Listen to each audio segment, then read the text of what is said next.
Hello, my name is Mike Swanson. I run the website wallstreetwindow.com, and today I want to do a live trading session with you because there's three topics I want to talk about. I want to talk about marijuana stocks. We're going to go over the top five marijuana stocks because I'm getting lots of email questions about them, and I haven't really talked about marijuana stocks in a long time. And then we're going to talk about what's likely to become the next sector to go up, like marijuana stocks are going up. And then we're going to talk about something very fascinating, and that is how the behavior of stock market participants is actually changing and evolving right underneath our eyes. Been doing this now for over 20 years, and it's changing, and I'm going to show you the hard evidence that it's changing, and we're going to talk about the implications that this has for us. So a lot of stuff to talk about. And if this is the first time that you've ever come to one of my YouTube videos, subscribe to my YouTube channel, hit the bell, and you'll be notified the next time we go live. And like this video too, so that I know that you are there. Now let's get right to it. I'm going to load up my charts, and we're going to look at what is going on. So MJ is a marijuana stock ETF, and here it is. Of course, it took a tumble with the stock market, and now it's bounced back up. But some of the leading marijuana stocks are near new highs, and the indicator at the top, though, is the relative strength plot comparing the performance of MJ with S&P 500. When that indicator is going up, then what we're looking at is outperforming the market. Interestingly enough, overall, the sectors outperforming the market tend to be defensive sectors, utilities, REITs, gold, and outside them, it's the marijuana stocks and a couple of them, specific ones that are really going up the most. And this is drawing the interest of masses of individual investors. In fact, on Sunday, I got an email from someone who just joined my free email list. And on Monday, he sent me an email about marijuana stocks. And I hardly get any emails about Apple at all. And I've actually been telling people for a while now, get out of Apple, get out, because Apple is badly lagging the stock market. Even with the recent stock market rally, Apple has barely been able to take back its losses. It's not even above its 150 or 200-day moving average. But notice how the relative strength plot on Apple at the top is in a sharp downtrend. And this is a reason why some people are getting out of it. And there's more interest now in marijuana stocks among the masses than there is in trading Apple. So let's look at the top five marijuana stocks. Here is Acb Aurora Cannabis, and you can see it's kind of pausing at the moment. Support around 6.5, resistance at $8. And just looking at the chart, I don't have a position in it. I don't have a position in any of the marijuana stocks, so I'm totally unbiased here. It just looks like it's going to pause here, and then it's going to break out up or down, and we're going to see what's going to happen. And I'll talk about what's going to fuel that move in a minute. A second stock is, and probably the most important stock, is Canopy Growth. Same basic chart pattern, but it's near a 52, closer to a 52-week high. It's going to report earnings later this week. It's probably the most important marijuana stock. Tilray, which IPO'd last year, it had a massive run, and it's now one lagging. So it's one I personally would avoid. I want to participate in the sector. I'd do the other two. The other stock is Chronos Group. Chronos Group is among the strongest of the marijuana stocks that trades on the NASDAQ. And in this video, I'm just talking about big board stocks here.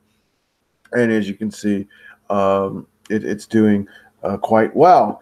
And this is why there's excitement in the sector. There's small caps doing well, like Chronos, outperforming the big ones like Canopy Growth. And this is where the excitement is, and a lot of money is flowing into these stocks. And another one is GW Pharmaceuticals. It took a nasty tumble with the stock market in December, but it's come back, and it's come back better than Apple has, better than Facebook has, better than Nvidia has. So a lot of the money that has been in those popular fad stocks, the Facebooks and the other big cap tech stocks, some of that money is left and gone into marijuana stocks. And I'll demonstrate how I can say that in a few minutes or a moment. But here's one lagging. So not all is great with all the stocks, and I threw this one in there. So my opinion of the sector, it's in a pause right now. The next move will be determined really by whether the stock market averages continue higher the rest of this month, or if they start to roll over. As long as the stock market averages are above or trading up as they have been since December, I think the marijuana stocks will continue higher. And really, I don't think the stock market's going to break down this month. So the next few weeks for the marijuana stocks should remain bullish. But after that, I'm not sure. This stock market, I'm not as bullish on it as most people are, and I think it could be rolling over and heading lower within not this month, but we got to be on guard for March. Got to be on guard for that possibility in April and May, and I evaluate that situation on a weekly basis, really. But that's where we are. But here's some interesting things about these stocks. So around Labor Day, I actually opened up an account with Robinhood. And Robinhood is a small broker. They give you free commissions, and they're very popular with younger people. They have apps on phones people like to use. And they do something very interesting that you can see right here. And that is they show you the 100 most widely owned stocks. Number one right now is Aurora Cannabis.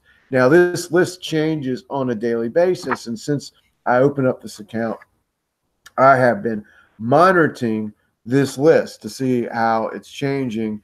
And what is fascinating is the number one stock had been Apple.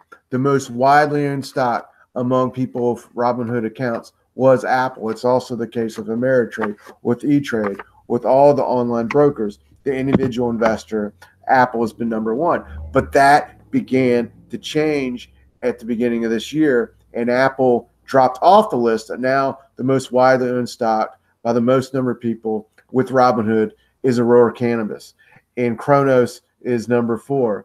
And when you go down the list, there's Canopy Growth right there, and then we can see Afria is on the list, and then we can see the marijuana stock ETF MJ is on the list, and then we can see Tencent is on the list, and then we can see that Corbus Pharmaceuticals is on the list, and then we can see that Cara is another marijuana stock, and then we can see that let's see if there's any more.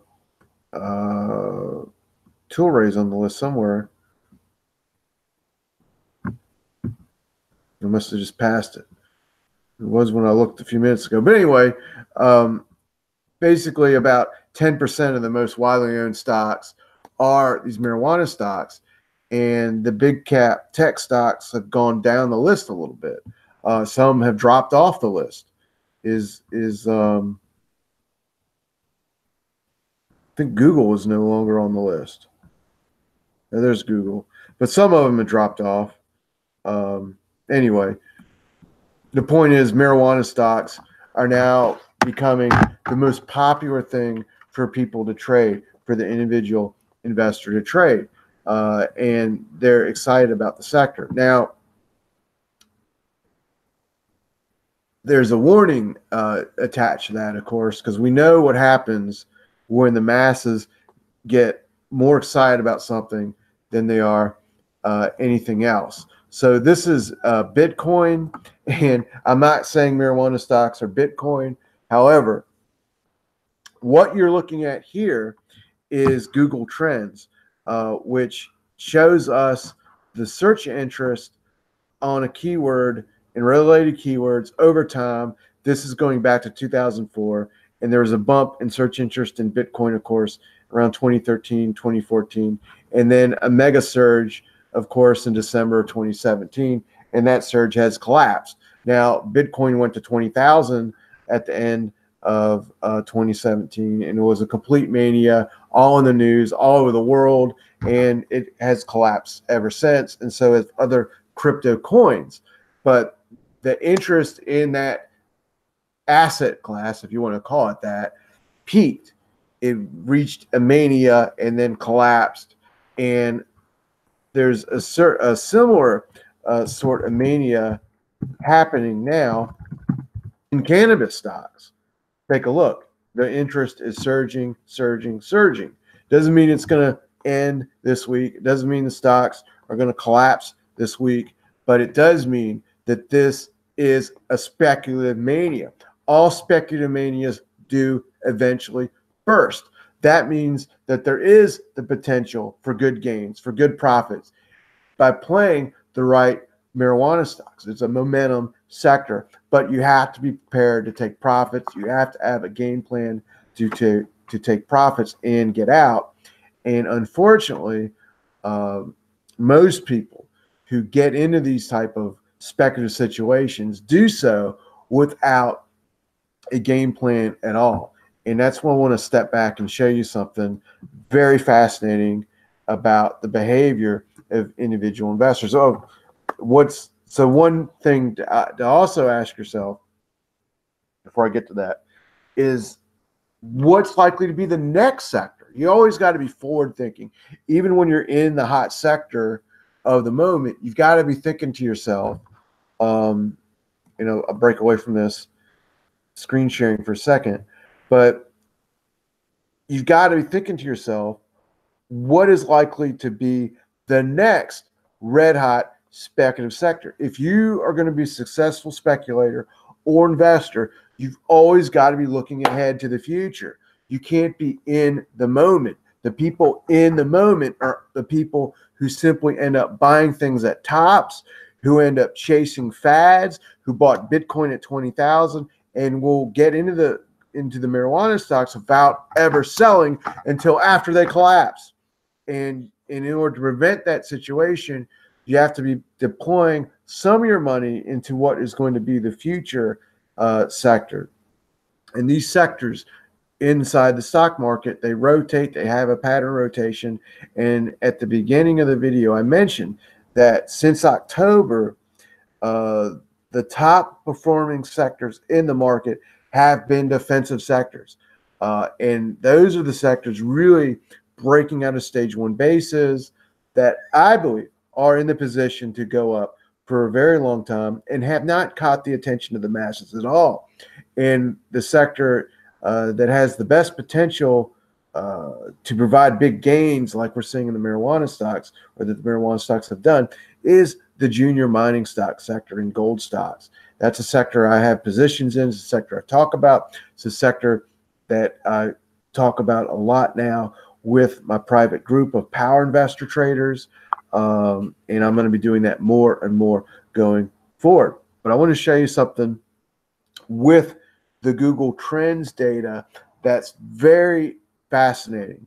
And it has implications about how the behavior of people participating in the stock market, where they're trading, where they're speculating, where they're investing, no matter what they're doing, is changing and evolving. So let me return back to my screen share.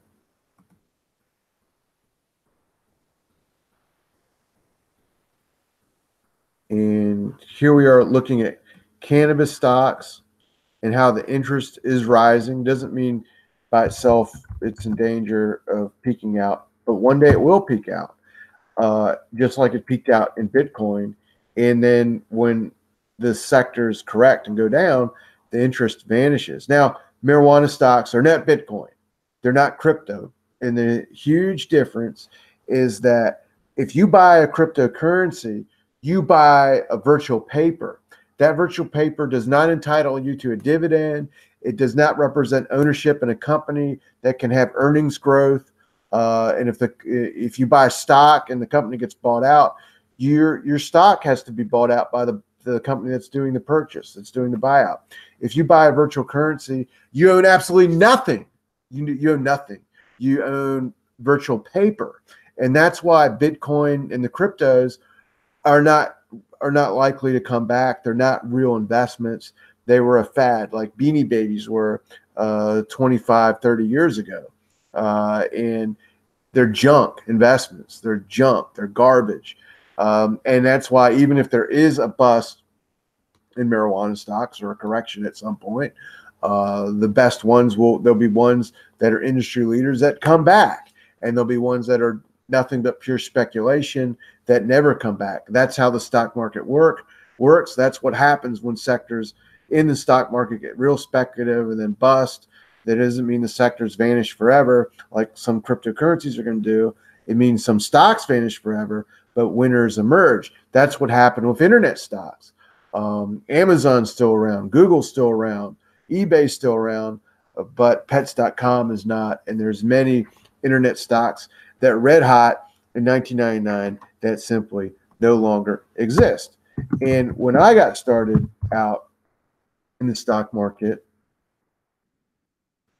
in the late 90s, the big thing was day trading, getting like 10 monitors and trying to day trade. And this data doesn't go back, but to 1999, it starts in 2004. But the peak interest in day trading was 1999. And what I want to point out is how that interest has died out over time.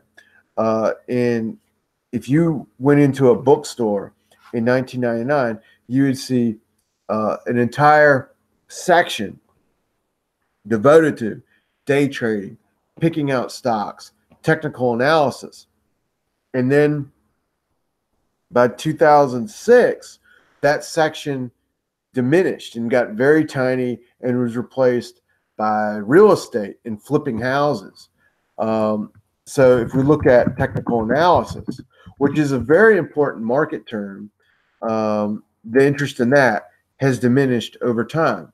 And what technical analysis involves is learning how to trade something using charts, using patterns, and it's a keystone to trading. So the number of people looking up how to trade anything with a strategy using technical analysis has faded over time. And if we think about, I actually haven't looked at this. What's this done? So yeah, flipping houses, as you can see, had a peak of interest in 2006, kind of replaced day trading, and it's come back a little bit, but nowhere like it was in 2006. So if there's a segment of the public that's interested in like trying to make money fast, they, BizOp or something, they got into day trading in the 90s. Then they got out of that. They got into flipping houses. And a lot of those people, frankly, were the same type of people that got into Bitcoin last year. They saw Bitcoin as a get-rich-quick mechanism. And what is really happening in the markets is when I got interested in the markets, people would go out and they'd get books about technical. Actually, what has this done? Stock market books. They would go look up stock market books, and there's no, like, the interest in stock market books is completely flat. Technical analysis is a topic of stock market books. As you saw, it's faded, but there's no surge in stock market books. It's just dead. Gauging by this right now, there's half the searches for stock market books today as it was in 2004. A diminished interest in learning about how to invest, how to trade with a strategy. That doesn't mean interest in the stock market has diminished. It has not. Take a look at this. interest in the stock market is actually higher than it was in 2004. However, the interest in stock market books is half what it was in 2004. However, surges in things. Another thing I want to show you. Binary, when the stock market bust in 2008, a lot of people got out of the stock market forever. But interestingly enough, you may not know this, but there was a surge in Forex trading that occurred after it, around 2008, and a surge in particular in something called binary options. So binary options surged in interest around from after the stock market bust up until 2013, and that was the first time that there was something that a lot of people are trading with apps. You didn't need any analysis, just buy it with the app and trade. And most, there's a surge in binary options trading all over the world. That was really a precursor to what was to come with Bitcoin and crypto trading in 2017. And now, really, in a way, Robinhood has taken over the crypto trader. The crypto trader who opened up an account $50 and blew themselves up in crypto. Some of those people are now using Robinhood because you don't need any amount of money to open up a Robinhood account. I opened up an account partly because I wanted to see what it was all about for myself. And I also did it because I wanted to create a seven position portfolio so people could track my results in my private group, and I can use it as an educational teaching tool. And people in my private group, when I make a trade in that account, I send them a buy alert. When I sell, I send them a sell alert. So it's really transparent, and people can do this along with me, trade along with me by getting into my private group. And so what I'm really getting at is so as you saw, the interest among people buying books about the stock market to learn has gone down. It's 50% what it was in 2004. However, interest in the stock market itself has gone up over time. So it's not that people are no longer investing in the stock market. It's that they don't really feel like they need a specific method using charts, using trading strategies. They can just buy. And the stock market, hasn't had a bear market, although I think we're really in one, but that's a whole different story. A stealth bear market, if you want to say. We saw a 20% drop in the S&P last year, and now we're bouncing back. But we haven't seen anything like 2008 or 1999, so people aren't worried really about further declines, and they don't feel like they need a real method when they can just throw money at whatever is hot and make money that way. So they over the past couple of years, they bought tech stocks like Apple, like Facebook, and now that those stocks are broken, no longer functioning like they were, some people are getting out and moving into marijuana stocks. Now, I believe at some point this year, the marijuana stocks are going to get hit bad, and then we're going to see the mining stocks kind of replace marijuana stocks for this segment of the public that basically is chasing whatever's red hot. They don't really have a strategy. They just chase. Doesn't mean you can't make money in marijuana stocks, or I believe in mining stocks, but I believe to make sustainable money in the markets, you must have a strategy, and chasing is not a strategy at all. And if you want a strategy, get into my private group and you do the strategies with me. Grab my book. I got a link to it on my website below this video, or go to Wall Street Window and get the twofold formula. It's right on the homepage, and you'll arm yourself with the best single trading pattern I've ever used in my over 20 years now of trading these markets. But people are not worried. They don't believe that they need a method. There's a wild,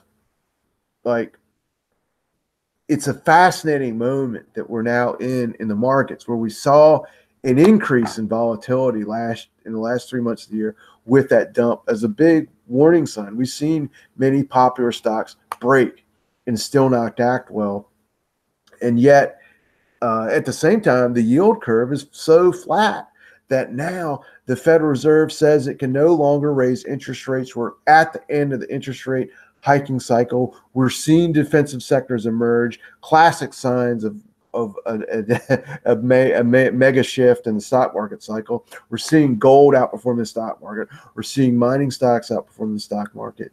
And yet, the masses of people in the stock market are paying no attention to this and thinking that things in a certain sense are better than they've ever been. And let me show you something absolutely fascinating that came out this week. And that is a Gallup poll released yesterday. America's confidence in their finances keep growing. And it asked them, what's their outlook on their investments? And 69% say they expect to be better off next year than they are right now. And this is the most number of people to say that since the year 2000, when the stock market topped out that year. And what's fascinating to me is they're saying this even though the stock market's off the highs, even though stocks like Apple are still dramatically off their highs, even though almost everyone is down since the market peaked out in October. And many economists are even expecting a recession in the United States next year. And there's global slowdown evidence of other countries already happening. But interestingly, you go into the poll data, and even though 69% expect to be better off next year, thanks to the financial markets, when asked if they are better off now than they were a year ago, only 50% are. So most people, some 26% are worse off. So a quarter are worse off, but that's not enough to make people negative on their expectations of what's to come. So why are people so optimistic about what they expect to take place over the next year? There are many people who say they are expecting Donald Trump to do more things for the economy, even though there aren't really any more stimulative programs coming. He lowered the tax cuts last year. There's nothing else coming.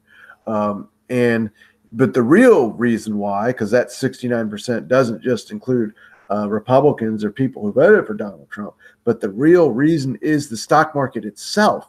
The stock market had gone up for 10 years, the longest bull market of our lifetimes, in the lifetime of anyone over 70 years old. And there hadn't been a significant pullback since 2009, except the one in 2016, 20%, and things came back. And then last year, 20%, and things are bouncing back. Haven't made a new high yet, so we can't say that there's a complete recovery. And if things tip over and roll over, this bounce will have been a missed opportunity to get out. And we've got to be on guard over the next couple months for signs that the bounce is over and it's exit time. And I'm here to monitor that situation. I'm here to also watch for the next hot sectors. I'm about finding the opportunities to make the best money going forward, always looking for the next opportunity. And I believe that's going to come in gold and mining stocks. And I want to help you be a part of that. But everyone's optimistic. Very few people believe that they need to actually have much knowledge or learn anything or even buy books to figure out what's going on or have a strategy. Just chase. And on one hand, if I'm trying to, in a certain sense, I'm trying to wake people up that are watching this, that are new to the markets, that you got to have some experience. You got to grab my book to learn, to arm yourself with real trading patterns. However, I'm also here with a message that this is what's going on in the market, and there's no way me or anyone can really stop this type of behavior when among the masses. This is just how they are, and it's not going to stop. They're going to chase. They have driven the marijuana stocks up, and they tend to just dump after things drop a lot and get out, and then find out what's the next hot thing.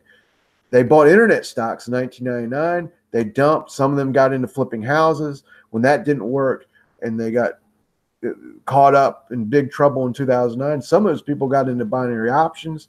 When that didn't work, they got into Bitcoin. When Bitcoin collapsed, they jumped into marijuana stocks. When the marijuana stocks end up dumping at some point, if they don't get out in time, don't have stops or anything, they'll look at whatever's going up the most then and jump on that. That provides an opportunity to get early in on action before the masses do and be prepared. And that's why I'm so intent to focus on gold and that sector and the chart patterns and stage one bases. That's not the only thing. As my private group knows, there's a whole other asset class that I'm involved in and got 1/7 of my money in fact, that I hardly ever, they know about. But if you want to get in these type of things with me, if you want to trade these markets with me and you're not in my private group, grab the book, The Twofold Formula, and get the bonus with it. You'll get into the group. And hopefully you got a lot out of this video. You saw that search data, which is absolutely fascinating. We looked at the 5 top marijuana stocks. So if you're getting in this video late, go skip back to the beginning and you can see what we talked about earlier. And I'll talk with you later.